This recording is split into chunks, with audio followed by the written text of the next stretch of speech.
So, a new package has arrived from the super cool Kevin Kobos of Good Squid, a great supplier of all things Japanese and Laserdisc. And if you are a fan of import Laserdiscs and are looking to get some hard to find titles, you definitely should look him up.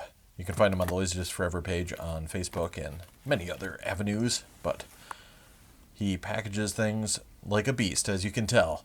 This thing is a monster, and it takes a little bit of time to tear through this sucker. So let's find the box within the box. Yes, it's like a Russian doll. It keeps unfolding. And yeah, take some time out of your day when you order a Kevin Kobos package. Takes a while, a little bit over a month for this to arrive, but it was well worth the wait. Almost there. I can sense that there are super cool Laserdiscs inside. What will there be? Here's your first peek. I may have already spilled what type of discs these were in one of my last videos, but I'll let the mystery simmer for a second and start attacking more things with scissors.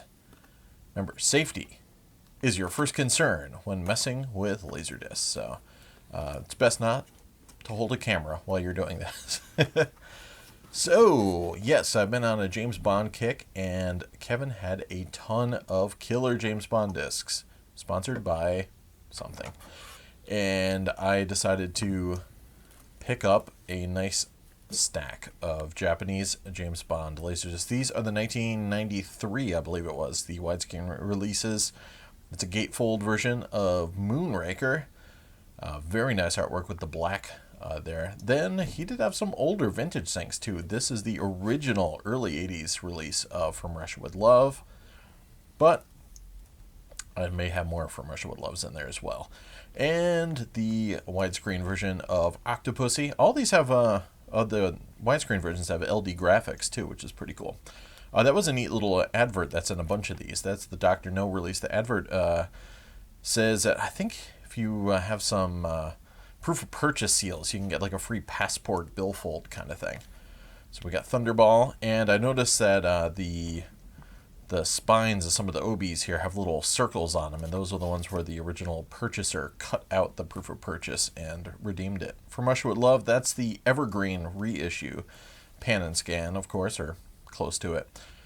You Only Live Twice, a single disc, interestingly. I always thought it was longer than it was. But widescreen. And View to a Kill. Another nice gatefold. Interesting artwork, too. Just the Grace Jones and Roger Moore with the giant long legs there. And another vintage release, the original Moonraker Pan and Scan issue. I don't even think this is on the LDDB, so I'm going to have to add that on myself, I believe. So, extended play. And has that old Warner home video look, because Warner had the Raidstone in Japan for some reason. And some License to Kill, gatefold release, also part of the newer 93 series, as you could tell by the Agent 007 markings in the background, even though it's got the gun barrel in the background for the most part. Pan and Scan issue of The Living Daylights. And all these have some inserts, and this is another gatefold. There's inserts on what LDG is as well and how to use it, which is pretty cool. And From Wussia With Love, single disc, the widescreen edition. So that is a hefty stack of discs, and these are going to look awesome sitting on the shelf of one of my IKEA Calyx cubes. So I'm looking forward to adding many more to this stack, and thanks to Kevin for sending them, and thanks to you for watching.